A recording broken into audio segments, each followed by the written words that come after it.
Well, friends, it is time for us to have a little talk. In fact, I say we have us a little talk about TikTok. Let's talk about what it actually is they are about to take away. Let's talk about the millions of small businesses that are about to be blown to smithereens and the billions, that's right, the one with a B, billions of dollars that are about to disappear from our country's economy in a day. Let's talk about the perfectly imperfect people who made this app popular and the piss poor politicians who made this ban possible. Let's talk about the flow of information and how for the first time in the 21st century, TikTok set it firmly in the hands of normal folks. Folks like you, folks like me, folks who didn't have a slamming studio set up or some celebrity cosign. The barrier to entry was just a cell phone. And while we have this talk and I take my walk, let's put our heads together and come up with what I really want to know. Why? But before we get to why, we got to go back to the beginning. What made TikTok take off? And as someone who got their start on the Clock app, I think the answer's kind of simple. Authenticity. I mean, shit, fire, look at your boy the bartender. Broken down old fence, scraggly ass beard, busted teeth, and at the risk of sounding not so humble, my platform is pretty fucking big. And I truly believe a good part of that is because I do not hide who I am. Because the theme of the app has always been authenticity. Sure, there is no shortage of fake folks hiding behind filters, but it usually doesn't take long for them to fuck up and get found out. And once you do, buddy, you are done. The Clock app is quick to cut you off. Your best bet would be to take your crying to Twitter. But I digress. Back to my point. It became popular because it was made for and by real people. But dear bartender, aren't you forgetting about the algorithm? Hold on, dear patron, I will get to that part. Sure, it started as silly song and dance ensembles, but it very quickly became something else. It became a place to showcase your favorite activities and share your thoughts about society with society. And to our made-up patron's point, it is all powered by what I can only presume is the world's most powerful algorithm. Because, folks, you don't pick and choose what content you consume on the Clock app. You sit and scroll and it shows you stuff you might literally have never seen. And slowly but surely it figures out what you like, and before long your FYP is a fire lineup. Brick by brick, you will literally build an algorithm of nothing but banger after banger. All of a sudden, small businesses are starting to bloom because their stuff is being served to people who actually want to see it, and communities are being formed around people's favorite content creators. But folks, every good story must have a bad part, and we are fixing to encounter ours in the form of corporate greed and politicians.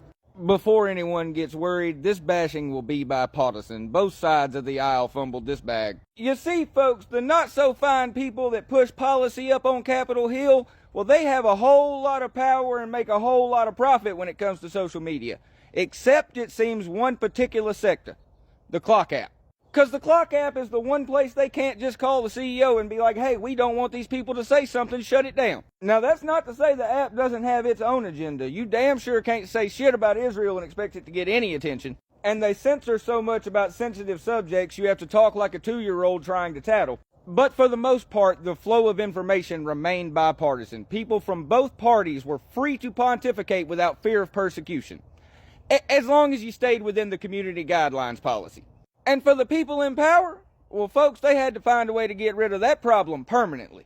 Side note, I legitimately also think this stems from several embarrassed politicians who proved they were predators when they said their FYP was nothing but underage girls dancing provocatively. If your favorite politician has ever uttered that stupid-ass statement, their search history needs to be studied. Oh, sure, they say it is a matter of data and national security, but the same folks they stand beside also sell our data. And the folks who buy it are also foreign sometimes. So folks, you tell me, what's the actual issue here? Is it a matter of national security, or is someone's power and profit shrinking? Shoot, this sumbitch is getting long. I'm finna stop the alliteration, have me a seat, and break it down Barney style. Folks, this is a violation of your First Amendment. This is the government putting a stop to free speech and press. This is something you need to be worried about.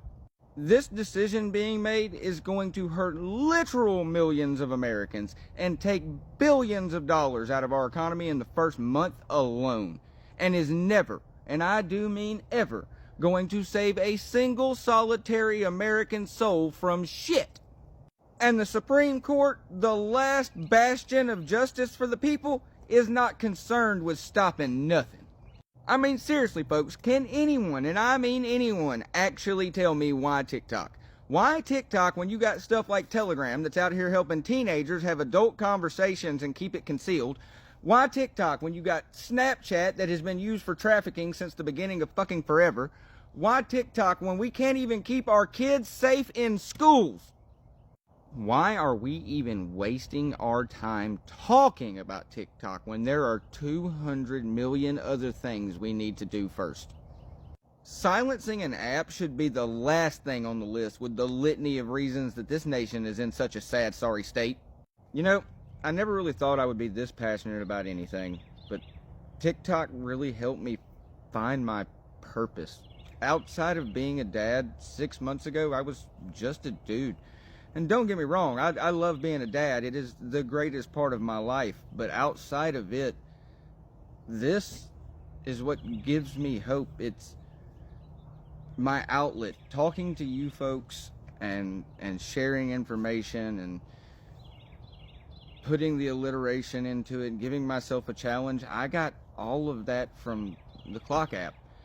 And to see it just be taken over literally nothing that involves logic, and for the people in power to do it in a way that shows they don't care, they're not listening, I'm appalled. I am flabbergasted.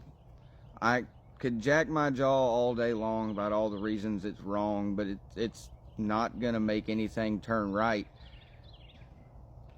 When we lose this, a large part of my faith in this country is going to be gone.